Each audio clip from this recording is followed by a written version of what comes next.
Paano yung lakad natin sa 1 linggo? Tuloy ba yun? Sigurado yun. Mang Beto, Oh, Simon, bakit? may kailangan po sila.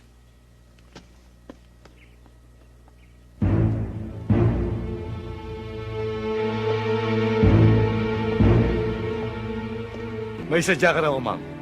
Meron. Pero dalawa lang ang sadya ko dito. Siya. At yun.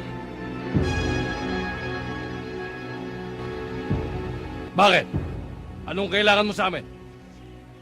Maaaring hindi nyo na ako namumukan. Dahil may 2 taon nang nakakaraan. Sa bahay ni Judge Di Mayuga.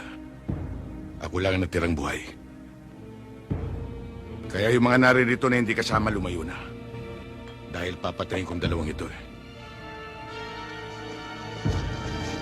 Paano yan?